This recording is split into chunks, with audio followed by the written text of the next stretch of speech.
Salam, Om Swastiastu, Nama Budaya, Salam Kebajikan. Saya Muhammad Farhan Fahila. Saya Hafiz Rafli Januarsyah. Kita dari kelompok 1 Komunikasi Antar Budaya akan memperkenalkan lebih dalam dan mewawancarai tentang Pura Rajapati Purna Pralina yang berada di mana? Di Depok, Kelapa II. Oke, lebih lanjutnya kita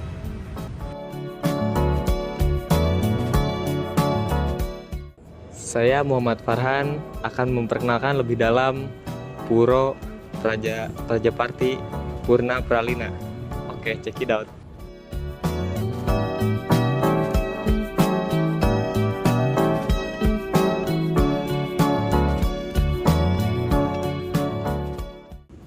Oke, di sini kita sedang berada di tempat untuk beribadah. Mungkin acara adat juga diselenggarakan di sini. Oke, sini kita mari lihat lebih dalamnya. Mungkin ketika sembahyang di sini dan menggelar upacara adat, ini tempatnya lebih luas.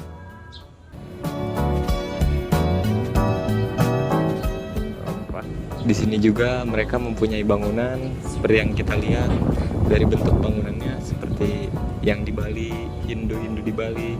Mereka memperkenalkan budaya seperti ini dan mempertahankan budaya mereka dengan bangunan yang megah ini.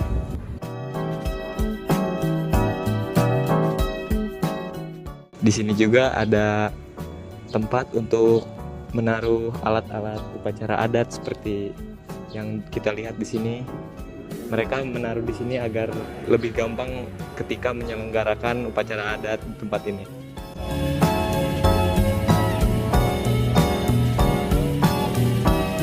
Ya Bapak, sebelumnya saya ingin mengucapkan terima kasih Pak karena sudah mengizinkan kami untuk mewawancari Bapak. Sebelumnya kami ini semua dari Universitas Gunadarma ini mewawancarai tentang budaya yang ada di sini dengan budaya lain. Sebelumnya nih Pak, nama Bapak ini dan peran Bapak ini apa? Mulai ya, nanya ya. Om Swastiastu, ya salam sejahtera untuk kita semua, adik-adik saya dari Gunadarma. Semoga kita diberkati kesehatan ya. Terima kasih sudah berkunjung. Di sini namanya Puro Rajapati Purna Pralina. Ya, saya di sini nama saya Nyoman Yudhistira, pensiunan polisi pangkat terakhir Kompol. Sekarang ditunjuk oleh warga sebagai ketua tempe Kelapa II. Gitu. Bapak sebagai tempe di sini. Ketua tempe di sini. Baik Pak. Jadi apa kegiatan sehari Bapak di dalam komunitas ini? Kegiatan saya di sini hanya memberikan informasi kepada warga saya apabila ada kegiatan-kegiatan di luar Kelapa II yang membutuhkan bantuan kita, artinya bergotong royong. Seperti kemarin di Cikeas, kemarinnya sebelum Cikeas di Depok, ya kita kumpulkan warga kita untuk ikut bergabung membantu kegiatan di sana. Yang membantu gitu, baik bergotong royong dengan orang lain gitu. Yang ada di wilayah lain, bukan hanya di sini aja. Berarti jangkauannya luas ya Pak? Ya, kurang lebih begitu, sampai ke Tanjung Priok kita ikut. Kalau ada kegiatan, kalau enggak. Baik Pak. Apa yang membuat komunitas ini berbeda dari komunitas lainnya Pak? Komunitas ini berbedanya apa ya, memang kita budaya Bali kali yang membedakan ya, yang di luar itu mungkin tidak ada, tapi budaya itu kita pertahankan, itu yang membuat kita tetap beda walaupun di mana kita ada. Di luar Bali kita tetap budaya Bali tetap kita tampilkan sehingga orang lain mau menganggapnya itu beda gitu. Beda dari yang lain. Ibu namanya siapa nih Bu? Saya namanya Komang Sri Yazmani. Ibu ini perannya atau posisi dalam organisasi ini tuh apa?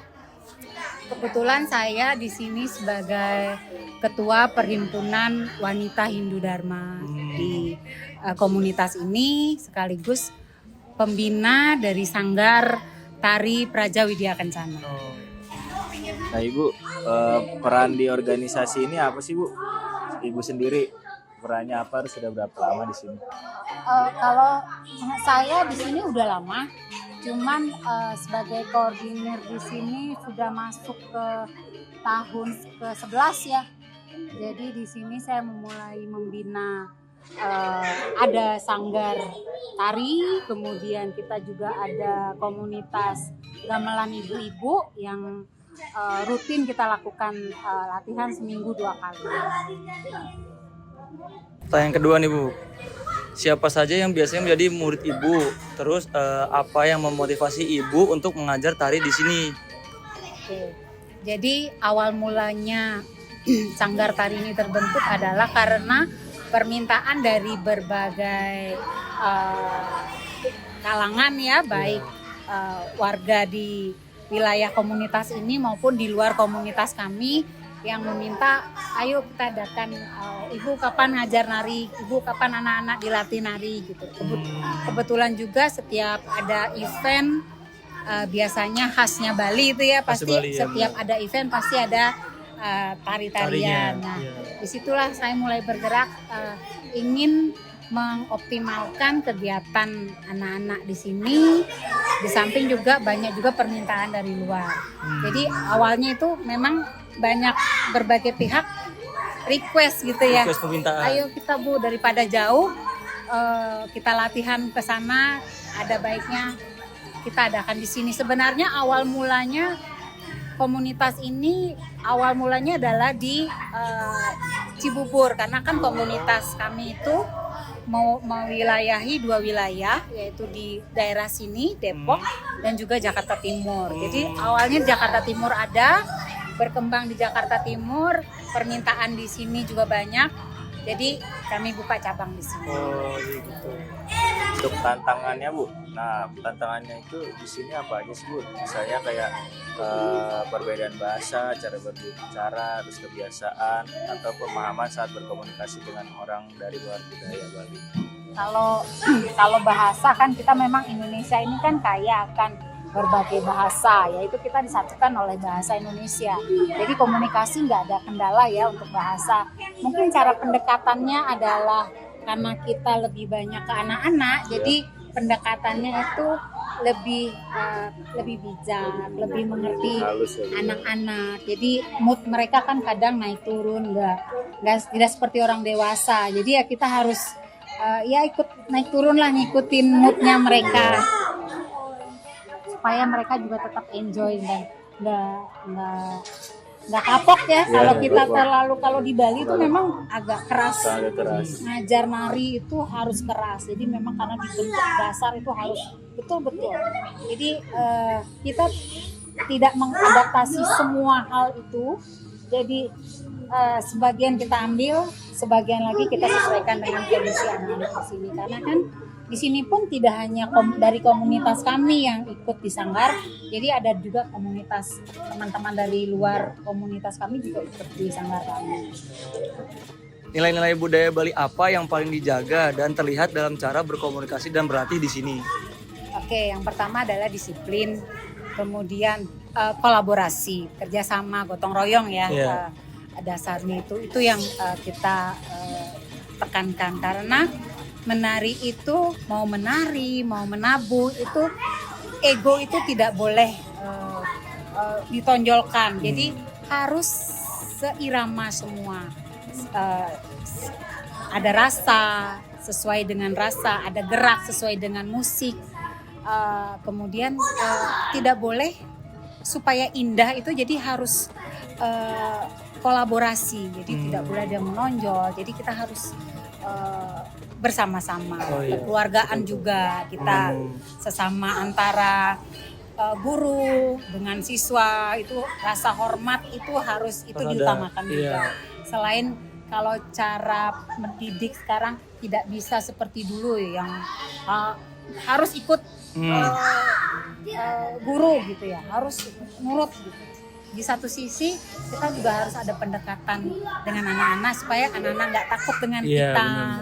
Budaya Bali itu kan jadi apa yang kita keahlian apa yang kita miliki itu adalah akan dipersembahkan juga untuk Tuhan. Jadi kita punya kelebihan di bidang seni tari, kita lakukan itu. Musik, karena kan di kegiatan di orang Bali itu kan tidak jauh dari musik, tari, Iya betul. erat dengan juga kegiatan keagamaan. Jadi apa yang kita miliki, keahlian apa yang kita miliki, kita akan persembahkan juga untuk Betul. Ya, bagaimana cara sanggar ini beradaptasi dan menyesuaikan diri dengan anggota atau peserta dari latar budaya yang berbeda? Sebenarnya tidak ada masalah yang signifikan ya. Jadi kita sama-sama saling menghormati, walaupun kita berbeda komunitas, berbeda agama, salam apapun itu kita akan sesuaikan. Kalau kita bertemu dengan yang berbeda, akan kita ucapkan salam yang dari orang tersebut. Begitu juga mereka. Jadi nggak ada masalah, selama ini sih tidak ada masalah ya. Jadi kalau misalnya pada saat kita hari raya bulan puasa misalnya, kalau memang yang beragama Islam melakukan puasa tidak hadir untuk latihan, kita akan sangat menghargai, tidak masalah. Siap. Berarti di sini nggak cuma orang Hindu aja, Bu? Iya, kita dari Banyak Muslim ada. Oh. Iya. Jadi memang belum terlalu banyak ya, tapi memang sudah banyak permintaan akan daftar, teman yang belum datang. Jadi banyak juga Dari luar Dari luar. Bali banyak. Ya. Oke Bu, ini mungkin jadi pertanyaan terakhir dan sekaligus menutup. Apa pesan Ibu buat anak muda biar tetap mau belajar dan melestarikan budaya Bali? Jadi kalau bukan kita siapa lagi? Itu. Jadi kita generasi muda itu yang akan memegang masa depan bangsa kita. Tidak hanya budaya Bali, budaya Indonesia beraneka ragam. Jadi memang kitalah yang harus memulai. Jadi mulai dari anak-anak kita harus mencintai budaya kita, entah itu budaya Bali, budaya Jawa, Batak, Sunda, segala macam beraneka ragam budaya Indonesia. Kalau bukan kita, siapa lagi? Oh guys, dengerin. Kalau bukan kita, siapa lagi? Makanya kita mencintai budaya yang ada di Indonesia. Tuh, betul nggak Risto? Betul banget, Li. Bahkan di negara di Australia itu, entah Australia atau Inggris itu, mereka punya kurikulum sendiri untuk belajar gamelan Bali, tari Bali, masuk kurikulumnya mereka. Jadi orang luar saja sangat appreciate, sangat tertarik dengan budaya Indonesia ya. Bahkan orang luar pun belajar di sekolah seni di Yogyakarta, sekolah seni di Denpasar. Jadi orang Jepang, banyak ekspatriat Jepang di sini, mereka rutin belajar gamelan, belajar nari, mereka ada komunitasnya. Jadi kita harus malu juga ya. Orang luar aja cinta sama budaya Indonesia, budaya Bali. Jadi ya kita juga harus cinta.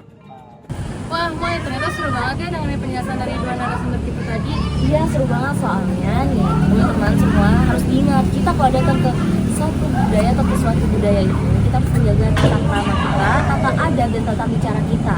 Karena gak semua budaya itu bisa menerima apa yang biasa kita lakuin di tempat kita yang aslinya, di budaya kita sendiri, budaya kita sendiri gitu. Terus apa lagi tadi ya? Terus juga tadi kita habis lihat kegiatan nari dari budaya Bali, dan kita juga baru tahu kalau ternyata latihan nari dari budaya Bali ini tuh bisa dilakukan sama semua umat ya, Semua budaya. Jadi ternyata yang bisa latihan itu bukan hanya cuma dari budaya Bali dan orang Bali saja, tapi ternyata ada Jawa juga itu, termasuk juga kayak gitu. Dan ternyata kita orang luar juga bisa ikut latihan loh di sini, tapi kita harus bilang dulu dan harus izin dulu. Itu aja video dari kelompok 1. Semoga video ini dapat menginspirasi kalian semua agar dapat terbuka dan bijaksana dalam berkomunikasi dengan siapapun, apalagi dari budaya yang lain. Sekian dari kami.